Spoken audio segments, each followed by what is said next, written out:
Cop mocks black woman in court. Then she flashes her Supreme Court Justice badge. They say fate has a wicked sense of humor, especially when pride and prejudice collide in the most unexpected places. In a small courtroom where routine cases typically pass unnoticed, an arrogant police officer with a hidden agenda confronts a poised black woman. He assumes she's an easy target for mockery, belittling her very presence. But within the tension-laced air, the tables turn in a heartbeat. Suddenly, a simple flash of credentials reveals a shocking truth. This unassuming woman holds power and status that not even the most brazen bigot can ignore. What follows is a roller coaster of drama, retribution, and revelations no one saw coming. The morning sun had barely dragged itself above the horizon when Officer Gerald Jerry Stone sauntered out of the local diner, a half-eaten donut in one hand and a large paper cup of black coffee in the other. Those who frequented Dave's diner at dawn had grown accustomed to Jerry's presence. He made it his business to patrol the area, looking for any sign of trouble, though in truth, trouble was a word he often substituted for anyone who didn't fit his personal mold of acceptable. Jerry had been a police officer in Stonebridge for nearly 2 decades. It was a modest town south of Richmond, Virginia, steeped in old traditions, some admirable and others deeply problematic. Though it prided itself on Southern hospitality, Stonebridge wasn't immune to the undercurrents of racism, tension, and distrust that could run through any community. Jerry, a stout man with a buzz cut and cold gray eyes, wore his uniform like an armor of entitlement rather than a badge of service. As Jerry made his way to his police cruiser, he greeted a few townsfolk with curt nods, ignoring anyone he believed didn't deserve his acknowledgement. He'd always had a personal vendetta against anyone he perceived as uppity, people who, in his words, didn't know their place. Unfortunately, in Jerry's worldview, their place often equated to being subservient if they happened to be a person of color. He hopped into his cruiser, flicked on the radio, and waited for any sign of a dispatch call. As luck or misfortune would have it, he soon got word of a routine traffic stop that had escalated. A woman had refused to sign a ticket, thereby requiring an appearance at the local municipal court that very morning. Jerry recognized the name, Gabrielle Townsend. Just another outsider who had moved to Stonebridge recently, as far as he was concerned. He'd never met her, but that wouldn't stop him from presuming the worst. At precisely 9 a.m., Jerry pulled up at the courthouse, parking his cruiser in the spot reserved for law enforcement only. The Stonebridge Municipal Court was a small building with chipped paint and aging columns out front. A large brass plaque by the entrance read, "Dedicated to equal justice for all," though in Jerry's mind the word all was selectively applied. Inside the main hallway, a handful of lawyers, defendants, and family members milled about, waiting for their turn before the judge. Jerry's presence made people shift uncomfortably.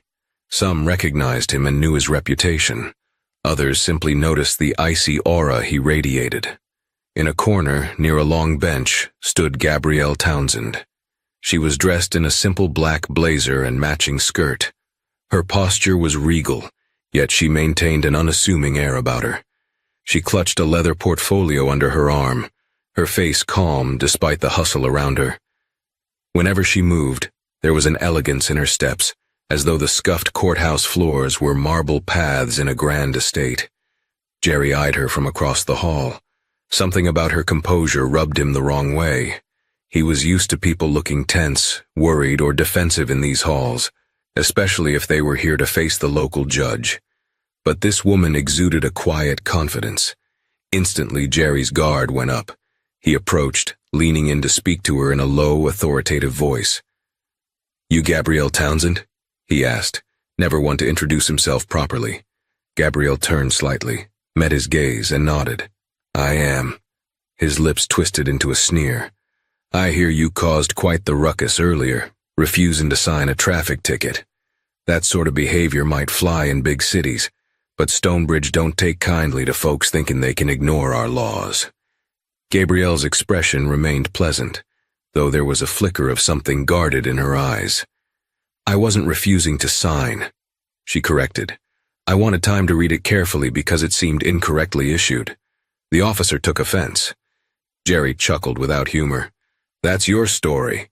Let's see how it holds up. You're up next, Miss Townsend." He gestured for her to walk ahead of him into the courtroom. She obliged, moving with the same quiet self-assurance that had first caught his attention. Jerry followed closely, his fingertips grazing his belt where his handcuffs and firearm rested. He reminded himself he was in control here. This was his territory. As they stepped into the small courtroom, the wooden pew-like benches were nearly half full. At the front presiding was Judge Marion Lewis, a local fixture with a firm but fair reputation. He glanced up at the pair entering, gave them a curt nod, and signaled for Gabrielle's case to proceed. The court clerk read the charges: failure to comply with a traffic stop, refusing to sign a citation, and obstruction of an officer. A ridiculous trifecta in Gabrielle's opinion, all stemming from that single moment of her asking for clarity. But she maintained composure, offering no outward reaction. Jerry, emboldened by the official recitation of the charges, stood to one side. He offered his version of events to Judge Lewis, painting a dramatic picture of a woman belligerently challenging the authority of a sworn officer. According to Jerry, Gabrielle's calm request to read the ticket had turned into an outright refusal and confrontation. His exaggerations hung thick in the air, but he delivered them with a conviction born of years of unchallenged authority. When it was Gabrielle's turn, she spoke with measured precision. "Your Honor, the officer who stopped me insisted I sign a citation for speeding in a school zone. I asked him to show me the posted signs or any proof that I was indeed speeding, given that I was within a 25-mile-per-hour limit. He refused to show me anything and demanded my signature. When I persisted in asking to see the evidence, he threatened me with arrest. I merely wanted clarity before admitting fault." Judge Lewis tapped a pencil on his bench. "That's quite the discrepancy. Officer Stone, you're saying Miss Townsend was obstructing an officer in the line of duty while she claims she simply wanted clarity. Do we have dashcam footage?" Jerry shifted uncomfortably. "The dashcam malfunctioned." He paused. "No usable footage." A faint smile flickered across Gabrielle's face, barely perceptible. That malfunction seemed all too convenient. Jerry's story was unraveling under the mildest scrutiny. Yet Stonebridge was the kind of place where the word of a local officer often carried more weight than a stranger's. Judge Lewis cleared his throat. "I'm going to set a second hearing date. In the meantime, Miss Townsend, you remain under the purview of this court. Don't leave town without notifying us. Understood?" She nodded. "Understood, Your Honor." A wave of triumph washed across Jerry's face as the judge adjourned. He silently reveled in the fact that while he hadn't secured a conviction, at least this outsider would be stuck in Stonebridge, mired in legal red tape. Gabrielle tucked a stray lock of hair behind her ear and placed her portfolio on the table to gather her documents. Jerry couldn't resist. He ambled closer, an air of smugness radiating off him. "You see, folks who come in here think they can talk circles around the law," he said in a low voice. "Doesn't matter what fancy words you've got. Stonebridge has its own way of doing things. You'll learn that." Gabrielle regarded him steadily. "I respect the law, Officer Stone, but I also know that respect goes both ways." Jerry let out a harsh chuckle. "The day I owe you any respect is the day hell freezes over, miss." She said nothing, simply gathered her papers and walked out of the courtroom, leaving Jerry behind, fuming. He was certain she was some kind of trouble, someone who thought she could push back against a system that had worked just fine for him all these years. It never crossed his mind that perhaps she had good reason, or that she might possess a power far beyond his reckoning.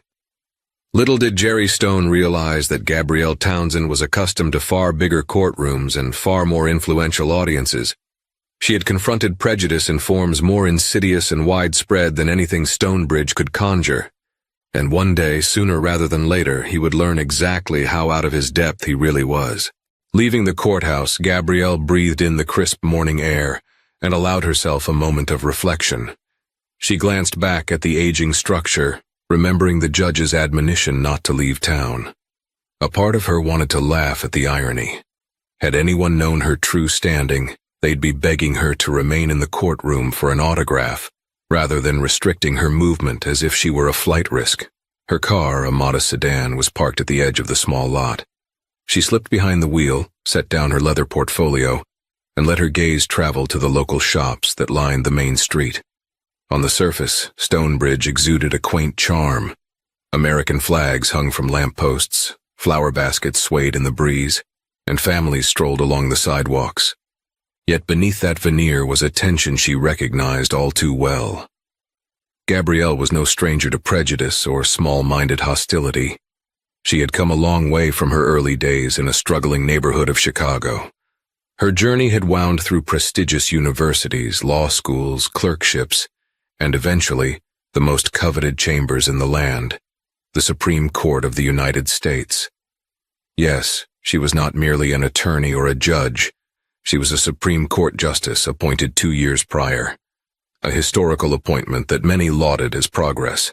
But she had requested a rare sabbatical, her first extended private leave to handle personal matters, for reasons only a few in her inner circle understood. This sabbatical was supposed to be spent quietly, with minimal recognition or fanfare, allowing her time and space for introspection and a chance to handle some family business. She was incognito. No security detail, no fanfare, no staff. Because of the confidentiality behind her personal reason for being in Stonebridge, she had let her guard down. She'd believed that a place like this could offer her anonymity. She hadn't anticipated an overzealous local officer would twist a minor traffic stop into an ordeal.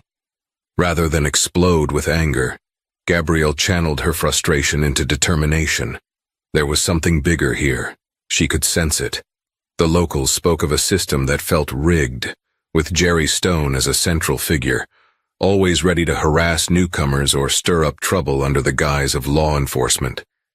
She resolved to see this through, to stand up not just for herself, but for the principle of justice. Meanwhile, Jerry Stone pulled out of the courthouse parking lot, a smug smile plastered on his face. The small victory of tying Gabrielle up in legal knots made his day. He had noticed how she carried herself with an air of superiority and decided he would enjoy knocking her down a peg or two. Jerry drove straight to his usual haunt, a dingy bar on the outskirts of town called Dugan's. Even though it was barely noon, he wanted to brag about his morning to the handful of regulars who nursed beers at that hour. As he pushed open the door, a stale smell of liquor and cigarette smoke enveloped him. A few heads turned. Some greeted him with half-hearted nods, acknowledging the officer's presence as if it were an unwelcome formality. At a far table sat his friend, Deputy Hank Watson, who was thumbing through a local newspaper. Hank wasn't exactly Jerry's mirror image. He had moments of doubt and quiet regrets about some of their methods, but he usually went along, too timid to speak out against a senior officer. Jerry took a seat opposite Hank, stretching out his legs and lighting a cigarette, ignoring the no smoking sign. "Guess who just put a stuck-up city girl in her place?" Jerry announced, exhaling smoke. Hank looked up, wariness in his brown eyes. "Stone, what'd you do this time?" Jerry recounted the morning's events with embellished bravado, how he'd made sure the judge saw Gabrielle Townsend as a troublemaker, how she was forced to remain in Stonebridge. He left out the part where the judge had seemed unimpressed with the lack of dashcam footage. Instead, Jerry spun it as if he'd single-handedly kept an arrogant outsider from weaseling out of a ticket. Hank listened silently, neither cheering nor offering condemnation. Deep down, a part of him squirmed. He knew that Stonebridge's system often nudged them to uphold questionable arrests. With Jerry at the helm, those arrests frequently targeted black residents or newcomers. But Hank lacked the courage to stand up to Jerry. He simply didn't want trouble or to lose his job. Eventually, Jerry finished his boastful recap. "She's not going anywhere soon," he said with a satisfied grin, "and I plan to keep an eye on her." Hank set down the newspaper. "I just hope you're not biting off more than you can chew. Folks who stand that tall usually got something behind them." Jerry scoffed. "Trust me, Hank. I've seen her type before. Fancy education, big words, thinking they can run circles around us. She's got nothing on me. Sure, Hank said quietly. Whatever you say. Jerry crushed his cigarette in an ashtray, stood up, and left the bar with an air of self-importance. Hank watched him go, a pit of worry forming in his stomach. There were lines that shouldn't be crossed, and Jerry seemed determined to bulldoze right over them. Back in her car, Gabrielle drove to a small bed and breakfast on the outskirts of Stonebridge, named the Magnolia Inn. It was a charming place run by an elderly couple, Samuel and Bernice Howard, who treated her with warmth from the moment she walked through the door. If they recognized her from the news, they kept it to themselves. She had booked a room under her birth name, Gabrielle Davis, keeping her more public identity under wraps. The inn overlooked a slow-moving creek, and willow trees lined the property. Gabrielle found the atmosphere serene. She checked in, politely declining offers of assistance with her luggage.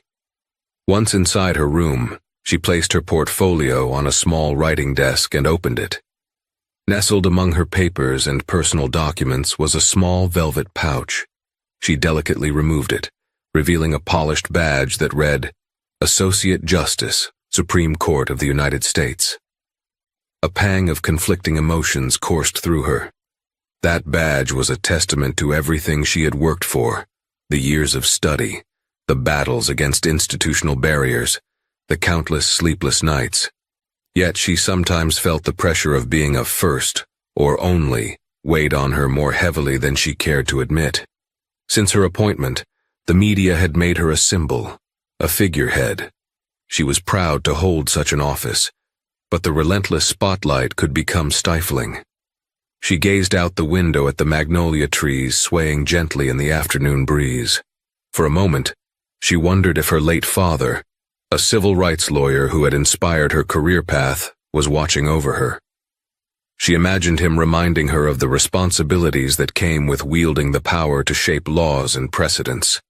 If he had been alive, he would have told her to stand firm in Stonebridge, not just for herself, but to uphold the principles of fairness and justice.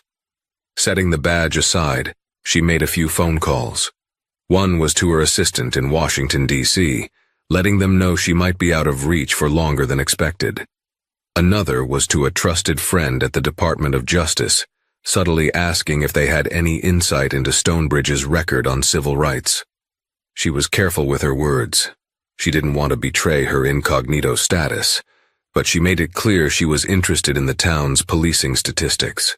She felt certain that Officer Gerald Stone wasn't an isolated case of prejudice. Small towns could sometimes be incubators for systemic issues, where local power structures took on a life of their own, unaccountable to outside scrutiny. Gabrielle had spent much of her career fighting for transparency, believing that the judicial system should serve the people rather than intimidate them. As evening approached, she ventured out to explore the town. She walked past a modest library, a hardware store, and a local bakery that smelled of fresh bread. A few people offered polite smiles, others seemed wary. She stopped by the library to use the public computers, digging into local news archives. She discovered scattered reports of police brutality allegations, all of which seemed to vanish without follow-up stories. She noted a few names, especially that of Jerry Stone, who had been cited multiple times in civil complaints that never went to trial. Back at the Magnolia Inn, Gabrielle felt the weight of her discovery. She was starting to suspect that what had happened to her was part of a pattern, rather than an isolated incident. The question was, could she shine a light on it without blowing her cover? She mulled over the next steps. The judge had scheduled a second hearing, and in Stonebridge, that could take a couple of weeks. Gabrielle decided to use the time wisely. If she could collect enough information, real evidence, she might not only clear her own name but also expose a broken system. She knew the risk. If anyone found out who she truly was, the media would swarm, overshadowing the local issue. The narrative would become about a Supreme Court justice being harassed in a small town, rather than the deeper injustices happening there daily. She resolved to keep her identity concealed for as long as possible. If push came to shove, she would reveal it in a manner that did the most good, ensuring that any spotlight on Stonebridge would force real change. What she didn't know was that Jerry Stone was already planning his next move, determined to show that no outsider, no matter how poised, could slip through his fingers. His next move would test Gabrielle's resolve and bring to light long-buried secrets, unraveling Stonebridge's serene facade in a way that no one could have anticipated. 2 days later, the morning light streamed through the sheer curtains of Gabrielle's room at the Magnolia Inn. She woke early, feeling a renewed sense of purpose. Over breakfast, a hearty plate of scrambled eggs, bacon, and toast, she made small talk with Bernice Howard, who shared stories of how quiet Stonebridge used to be before the new wave of developments.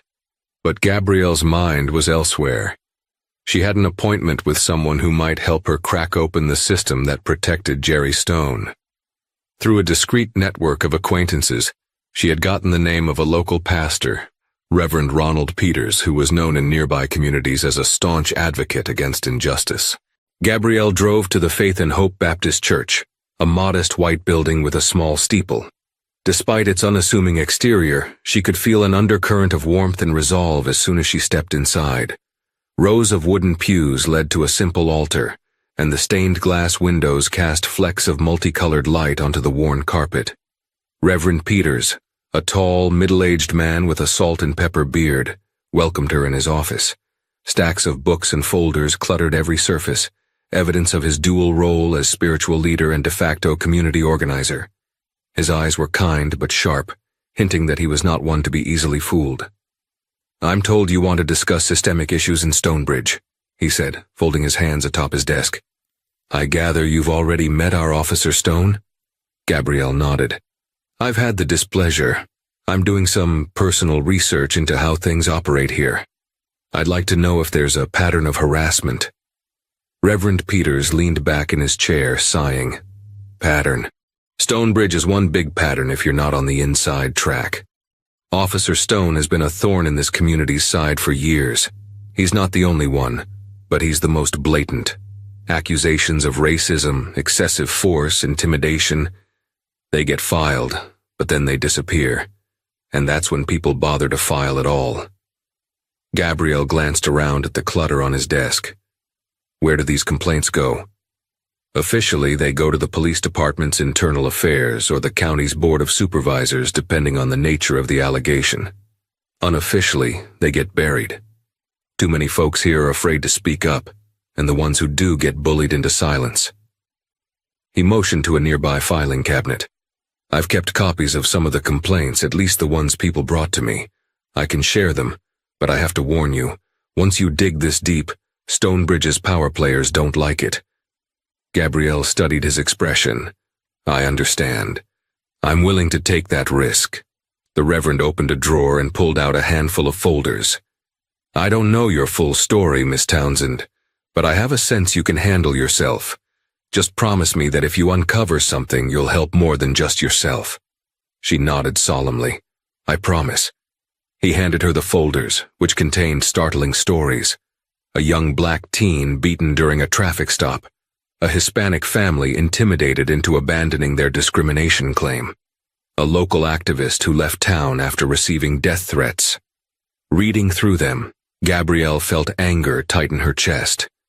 This was not just about one officer's bigotry. It was about an entire community's complacency or fear. As she thanked Reverend Peters and left the church, Gabrielle's mind raced. She knew she had to be methodical. A single exposure might cause a stir, but it could be discredited or overshadowed. To bring about real change, she needed an airtight case, documented evidence, eyewitness accounts, and a strategy to ensure the story wouldn't be buried or manipulated. Unbeknownst to her, Jerry Stone was already watching from across the street. He parked his cruiser behind a weathered pickup truck and peered through his tinted window. When he saw Gabrielle emerge from the church carrying folders, his eyes narrowed. He recognized Reverend Peters as a troublemaker who often butted heads with the local establishment. Jerry's anger flared. "You think you can waltz in here, dig up dirt on me, and strut out?" he muttered to himself. He decided he'd need to step up his game, maybe give her a real taste of what happened to nosy outsiders. Later that evening, Gabrielle sat at the desk in her room, poring over the files. She took notes, cross-referencing names and dates. She noticed the same handful of officers were repeatedly accused. Jerry Stone, a deputy named Earl Buddy Creighton, and a couple of others. The pattern was disturbingly consistent. Routine traffic stops escalating into violence or threats, especially against Black or Latino residents. No dash cam footage to confirm the accounts, always mysteriously unavailable. Complainants who retracted statements under questionable circumstances. Just as she was finishing a particularly distressing testimony, her phone buzzed. She glanced at the caller ID, an unknown number. Normally she wouldn't answer, but her gut told her this could be relevant. "Hello?" A woman's voice trembling. "Is this Miss Townsend? I got your number from Reverend Peters. My name is Tasha Clark." "Yes, Tasha. Are you all right?" A brief pause crackled over the line. "I don't know. I'm scared. Officer Stone, he's been harassing me and my fiancée for weeks. We tried complaining, but nobody listens. Pastor Peters said you might help." Gabrielle's grip on the phone tightened. "I'll do everything I can. Do you need me to come to you?" I don't know. Jerry Stone drives by our house late at night, just shining his spotlight in our window. My fiancée wants to fight back, but I'm scared we'll end up arrested. Or worse." Gabrielle inhaled slowly. "First, stay calm and keep a record of every incident. Times, dates, anything that happens. Second, if you feel unsafe right now, call 911. Tasha let out a harsh laugh. "Call 911? They're all in on it. That's the problem." Gabrielle closed her eyes. This was the reality so many faced. Who do you call for help when those supposed to protect you become the threat? "All right, I understand. Just stay safe, and if something happens, call me, anytime, day or night. We'll figure this out." They exchanged a few more words, and Tasha hung up, still trembling. Gabrielle knew she'd have to meet her soon. First-hand witness accounts, especially recent ones, would be crucial. Yet she also felt the weight of responsibility. Tasha was frightened, and so was her fiancé. If Jerry found out that Tasha was seeking outside help, he might escalate. Gabrielle had to tread carefully. She placed the phone on the desk, feeling a renewed surge of indignation. On the table beside her were countless stories, testimonies, of people who'd been marginalized, oppressed, or simply scared into silence. She had the power to help them, but she also risked blowing her cover or making the situation worse if she moved too rashly. The next morning, Gabrielle decided to gather physical evidence of any new harassment. She drove past Tasha's house, a modest single-story home with a small porch. From a distance, she noted the vantage points from which a police cruiser could surveil them. She used her phone camera to document the surroundings, carefully avoiding drawing attention to herself. As she circled back toward the main road, a sudden flash of blue lights filled her rearview mirror. She cursed under her breath. It was a Stonebridge police cruiser. Panic rose momentarily, but she forced herself to stay calm. She pulled over to the side of the road, heart pounding. Sure enough, Jerry Stone approached her driver's side window, his face twisted in a condescending smirk. "Afternoon, Miss Townsend. Lost, are we?" "No, Officer Stone," she replied coolly. "Is there a problem?" He removed his sunglasses, revealing those cold gray eyes. "You seem to be lingering in parts of town that might be dangerous. You wouldn't want to wind up somewhere you don't belong." Gabrielle's jaw tightened.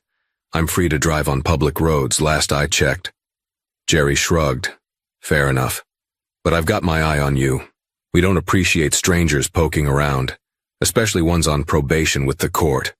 She handed him her license and registration, though she knew there was no valid reason to stop her. Jerry took his time pretending to inspect the documents, all the while giving her a predatory stare. Finally, he handed them back. "Drive safe, Miss Townsend." He strolled back to his cruiser, but instead of leaving immediately, he lingered behind her car for a good minute, as though deciding whether to escalate the situation. Eventually, he peeled off, leaving Gabrielle with her heart thumping. She gripped the steering wheel, cursing herself for letting him unnerve her. In that moment, she knew the situation was rapidly heating up. Jerry wasn't going to let her gather information without a fight. He would push her, intimidate her, and if necessary, frame her for something she didn't do. A quiet voice in her head questioned her incognito approach. Was it time to use her influence and blow this wide open? Over the next week, Gabrielle worked discreetly, forging tentative alliances with community members who had stories to share. With Reverend Peters acting as a liaison, she began collecting first-hand accounts of police misconduct. She interviewed Tasha Clark and her fiancé, a soft-spoken mechanic named Damon. They recounted how Jerry and Deputy Creighton would tail them, pull them over for minor infractions, and ask invasive questions unrelated to traffic concerns. Gabrielle diligently jotted down details, dates, times, descriptions of the officers' behavior, and any evidence that might corroborate their claims. Tasha also showed her a collection of text messages from an unknown number threatening them to keep quiet or face consequences. Though the number was untraceable, Gabrielle suspected Jerry was behind it. Quietly, Gabrielle also consulted legal statutes. She knew the intricacies of federal civil rights laws that could be leveraged against officers who engaged in patterns of misconduct. Gathering evidence was one thing. Ensuring it stood up in court was another. She needed unimpeachable documentation or credible witness testimony. During this time, Jerry's presence loomed like a storm cloud. He made a habit of accidentally bumping into Gabrielle around town, at the grocery store, the gas station, even the local library. Each encounter was charged with unspoken hostility, a subtle reminder that he was watching. One drizzly afternoon, Gabrielle returned to the Magnolia Inn to find a note slipped under her door. It read, "Leave now or you'll regret it." There was no signature, and the handwriting was blocky, as though the writer was trying to disguise their script. But Gabrielle suspected the source. She reported the note to Bernice Howard, who wore a concerned frown. "Should we call the authorities?" the elderly innkeeper asked gently. Gabrielle forced a reassuring smile. "I'll take care of it, but if you see anything suspicious, let me know immediately." Bernice nodded, clearly worried.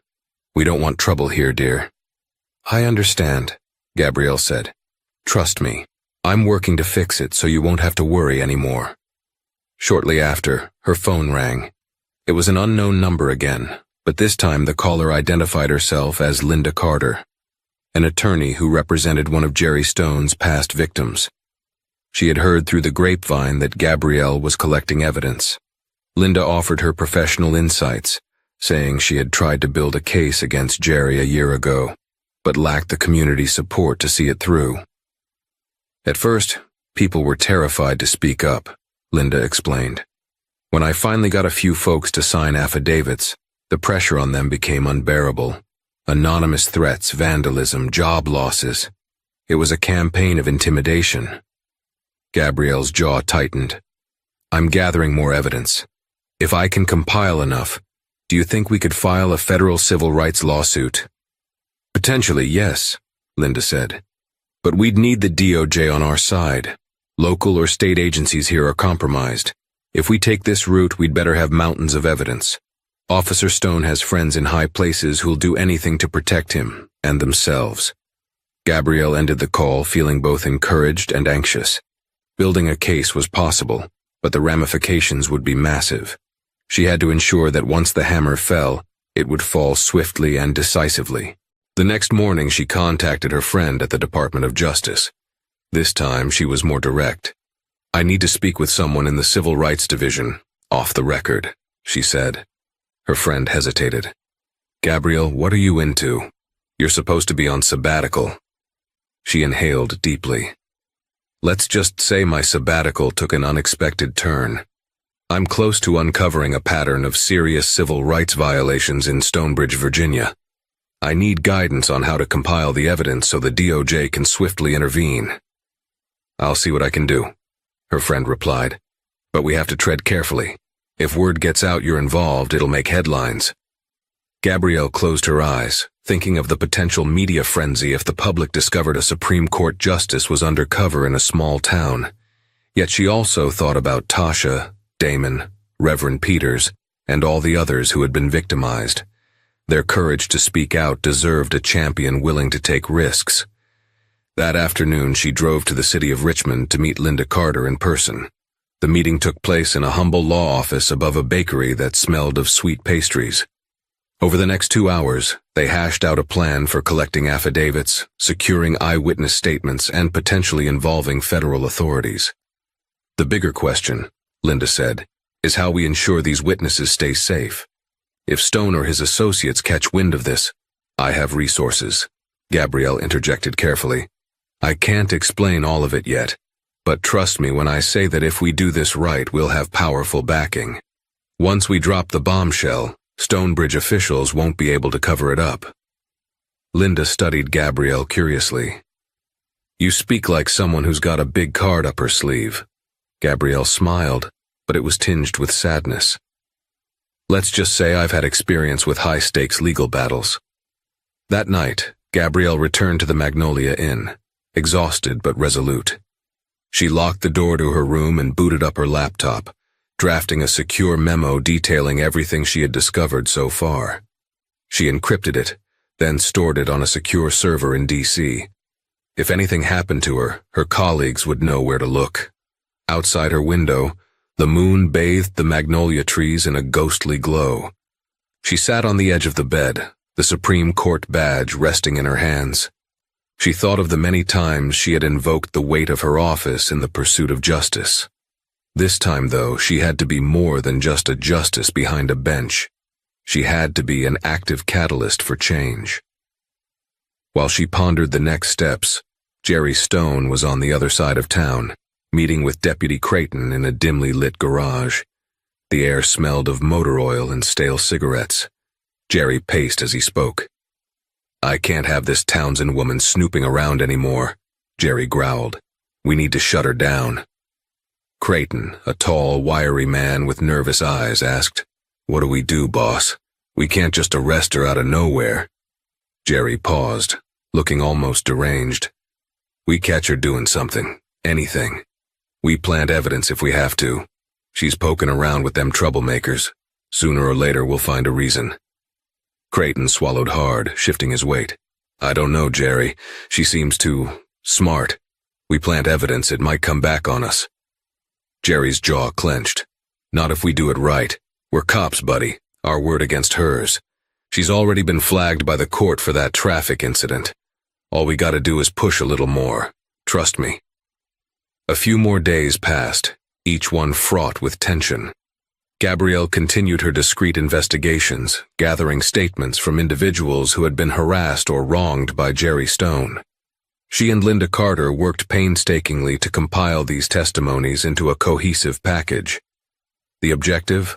A compelling case that would attract federal scrutiny and topple Stone's reign of terror once and for all. But as Gabrielle suspected, Jerry was working just as hard to set her up. One evening she received a frantic text from Tasha. He's here, shining lights in our windows again. Gabrielle jumped into her car and drove to Tasha's neighborhood, phone in hand ready to document any confrontation. Sure enough, Jerry's cruiser was parked on the curb, headlights aimed at Tasha's home. He appeared to be typing on his in-car computer. Gabrielle began filming from a distance, capturing video of Jerry's cruiser lighting up Tasha's window. Just then, Jerry spotted her. He immediately pulled away from Tasha's house and revved his engine, heading straight toward Gabrielle. She braced herself, stepping off the road to avoid any pretext for an altercation. Jerry stopped his cruiser right beside her. Out for a stroll, Miss Townsend, he said, rolling down his window. I'm documenting harassment, she replied, keeping her phone's camera discreetly angled. Which is within my rights. Jerry feigned confusion. Harassment? Now why would I harass anyone? I'm just patrolling. She gave him a hard stare. Then you won't mind if I continue documenting, Officer Stone. He turned away, annoyance flickering across his features. Just don't get in my way. With that, he peeled off, tires screeching on the asphalt. Gabrielle let out the breath she'd been holding. Though the interaction had been tense, she had an inkling that Jerry wouldn't try anything too overt, at least not with her phone recording. Still, it was clear the situation was accelerating. Late that night, after returning to the Magnolia Inn, Gabrielle couldn't sleep.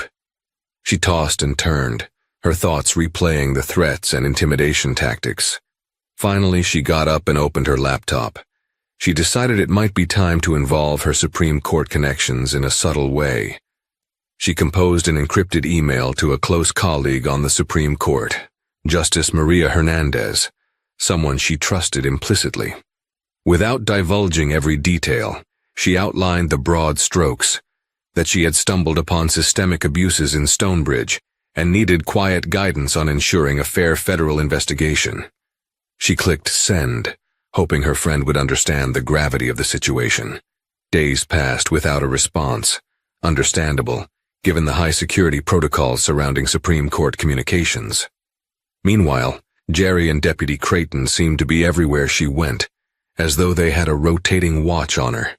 On a hunch, Gabrielle searched her car for any GPS tracking device but found nothing obvious.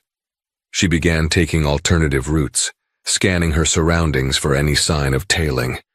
One morning a break came in the case. Linda Carter called with good news. A local mother, whose son was brutally handled by Jerry Stone 6 months prior, had agreed to speak out publicly.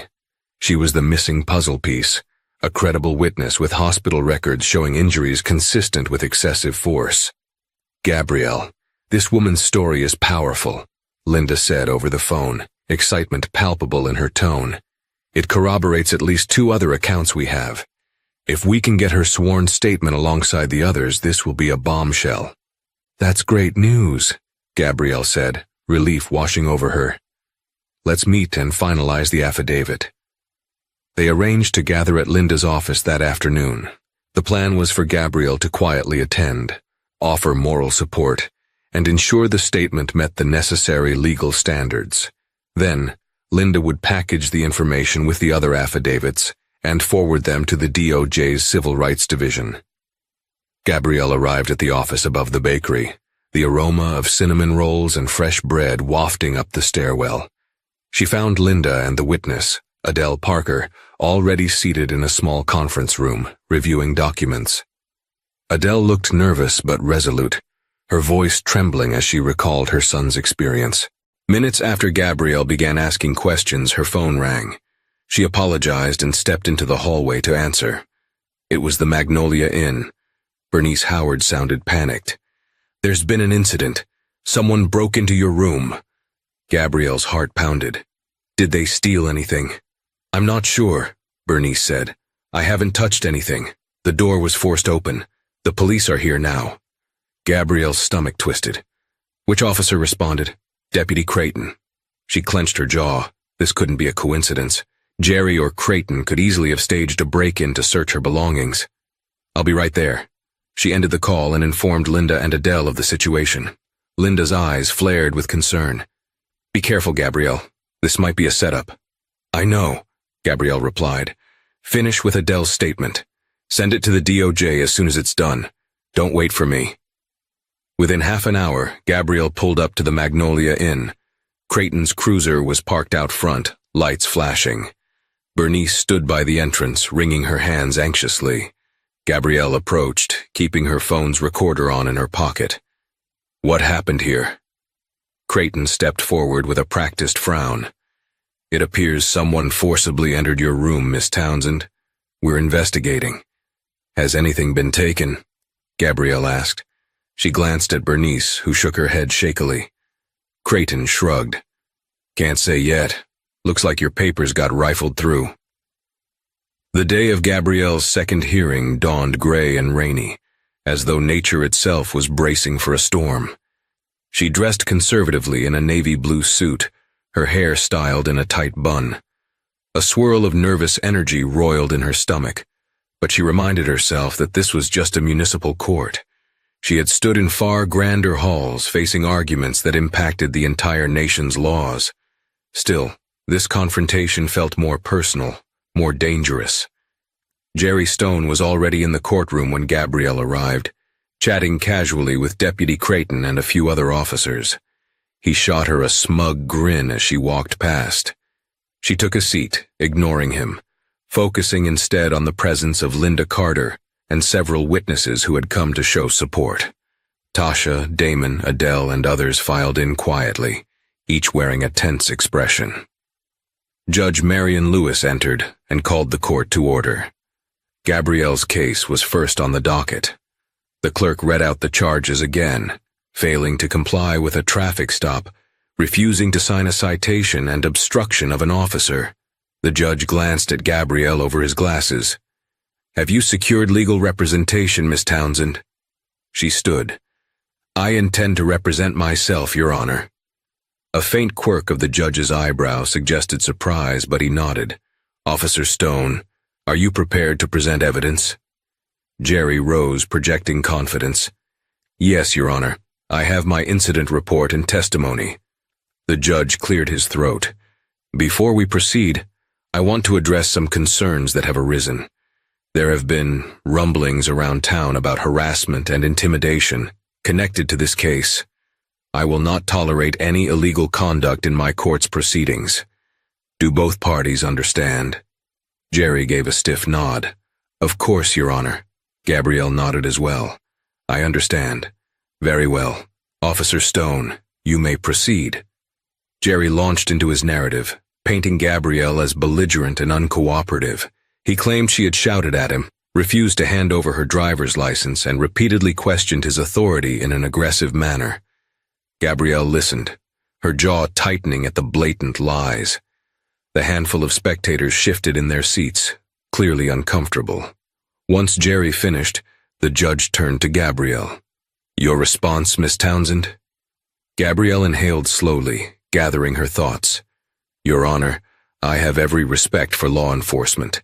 However, the events described by Officer Stone did not happen as he claims. I have evidence, including testimonies and a record of the officer's pattern of misconduct, that contradicts his account." Jerry scoffed, and the judge shot him a warning glance. "Miss Townsend, I'm willing to entertain your evidence, but keep it relevant to the specific charges against you." She nodded. "Understood, Your Honor. First, I'd like to call on Mr. Damon Cole, who witnessed part of the incident." Damon stepped forward, clearly nervous.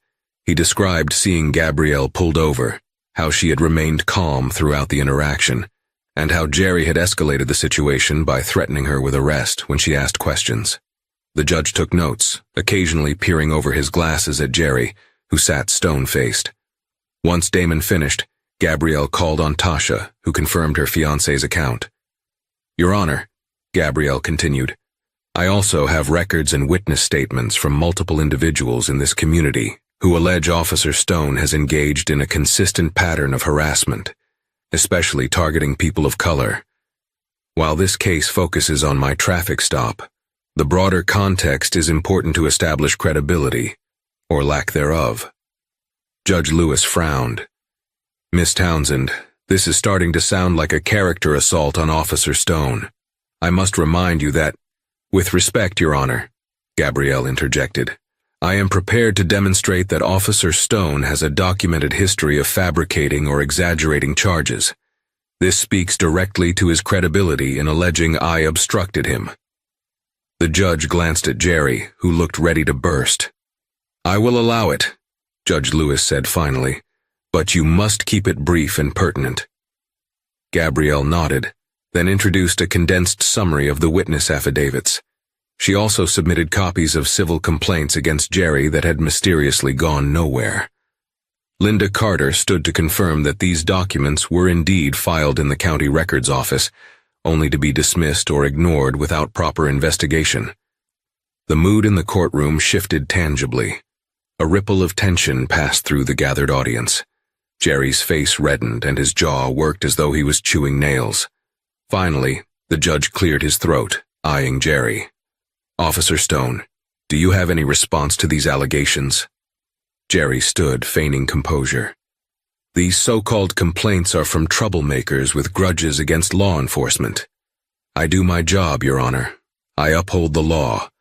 If Miss Townsend is trying to avoid her own charges by dragging my name through the mud, that should tell you all you need to know about her."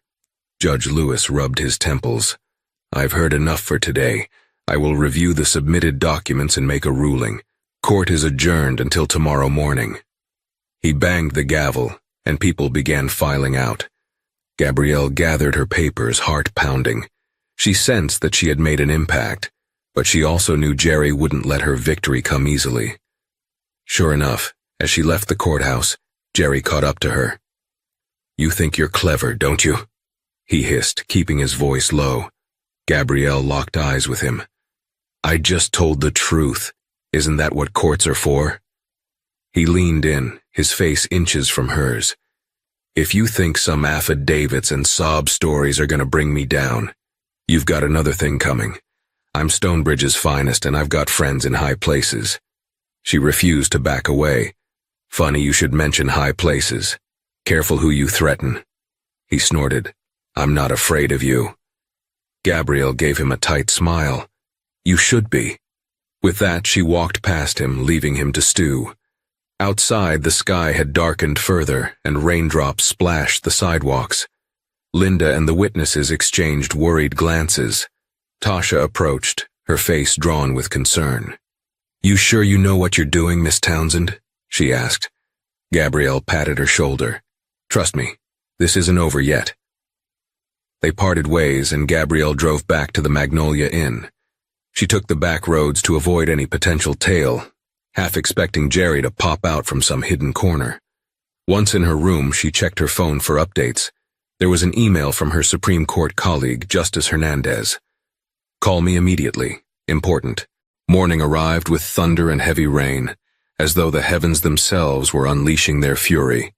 Gabrielle walked into the courthouse with determination in her step, the Supreme Court badge tucked securely in her pocket. She spotted Tasha, Damon, Adele, and Linda Carter whispering among themselves, exchanging tense glances. When the court session resumed, Judge Lewis wasted no time. "Miss Townsend, Officer Stone, after reviewing the documents you submitted, I find there is sufficient cause to question the original charges against Miss Townsend. However, I must also follow procedure in determining whether these broader misconduct allegations warrant a separate investigation or if they are outside the scope of this traffic offense." Jerry stood, face twisted with indignation. "Your Honor, I object. This is a simple traffic case. She was speeding and refused to comply. All this talk of misconduct is irrelevant." Gabrielle maintained a calm facade. "Your Honor, the misconduct allegations go directly to Officer Stone's credibility in accusing me of obstruction. If he has falsified reports in the past, it casts doubt on his allegations now." The judge nodded thoughtfully. "I'll allow that. However, I must also emphasize that if this is indeed a pattern of misconduct, it may require intervention beyond this court's authority." Gabrielle recognized the opening. She reached into her pocket, feeling the cool metal of the badge. She made a snap decision. No more half measures. "Your Honor," she said, voice steady, "I agree that the matter may require higher intervention. In fact, I have already alerted federal authorities. For the record, I am not merely Miss Townsend. My legal name is Gabrielle Antonia Townsend Davis, Associate Justice of the United States Supreme Court." A ripple of shock surged through the courtroom. Several onlookers gasped. Tasha's eyes went wide, and Linda Carter dropped a folder in astonishment. The judge looked momentarily speechless, his jaw slack. Jerry's face drained of color. The hush was profound. Finally, Judge Lewis found his voice. "Justice Davis?" Gabrielle removed the small leather case from her pocket, flipping it open to reveal her official Supreme Court badge. "I've been on sabbatical, Your Honor. I came to Stonebridge for personal reasons, but I encountered a situation I could not ignore." Camera phones appeared, flashing silently as people in the back recorded the scene. Jerry began stammering. This is some kind of trick." Gabrielle turned a calm gaze on him. "Officer Stone, you have systematically harassed people, myself included, under the guise of law enforcement, and I have ample evidence of your wrongdoing. The Department of Justice has been notified, and an investigation is underway." Judge Lewis seemed to recover from the initial shock. "This is highly unusual, Justice Davis. Your presence here under a pseudonym—" "I understand, Your Honor," Gabrielle said. "If I had arrived with fanfare, certain truths might never have come to light. I acted in good faith to uphold the principles of justice. The judge looked like he was weighing 1,000 thoughts at once. Finally, he turned to Jerry Stone. Officer Stone, in light of this revelation and the evidence presented, I have no choice but to dismiss the charges against Justice Davis. Furthermore, I am requesting a formal inquiry into your actions, as well as the broader practices of the Stonebridge Police Department. Jerry's face contorted with fury. You can't do that, he shouted, slamming his fist on the table. I know my rights. This is my town. Judge Lewis banged his gavel. Order in the court. Officer Stone, one more outburst and I'll hold you in contempt. A hush fell. Gabrielle could almost feel the electricity in the air, the pivot of power shifting irrevocably. She lowered her voice, speaking directly to the spectators. I came here expecting a peaceful sabbatical. Instead, I found a community in need. Let today mark a turning point for Stonebridge. You have a right to demand accountability from those who serve you. Linda Carter's eyes glistened with relief and admiration, while Tasha and Damon exchanged amazed, hopeful smiles. Adele nodded, tears slipping down her cheeks. Outside, the rain had stopped, and a shaft of sunlight pierced the clouds, illuminating the courthouse steps as people poured out, abuzz with shock and excitement. Reporters, tipped off by onlookers' phone footage, had begun to arrive, clamoring for a statement. Gabrielle briefly addressed the crowd, taking care not to divulge too many details that might jeopardize ongoing investigations. I stand by the people of Stonebridge who have suffered injustice. Please direct any further questions to the Department of Justice. Cameras flashed and questions flew, but she moved swiftly through the throng, accompanied by Linda Carter, Tasha, Damon, and Adele. Jerry lingered in the courthouse doorway, eyes blazing with hatred. His allies, Deputy Creighton among them, hovered nearby, uncertain, their world capsizing around them. And so ends the tumultuous story of a small-town courtroom showdown that shook a community to its core.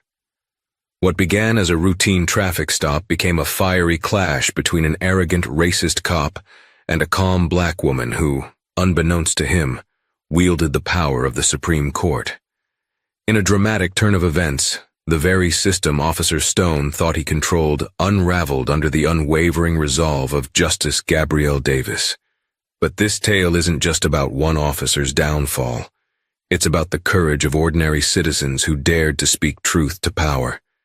If this story moved you, if it made you question your own assumptions about justice and accountability, then help spread its message. Like this video, share it with your friends, and subscribe to our channel. Your support ensures more stories like this reach the people who need to hear them most. Justice, after all, is a shared responsibility.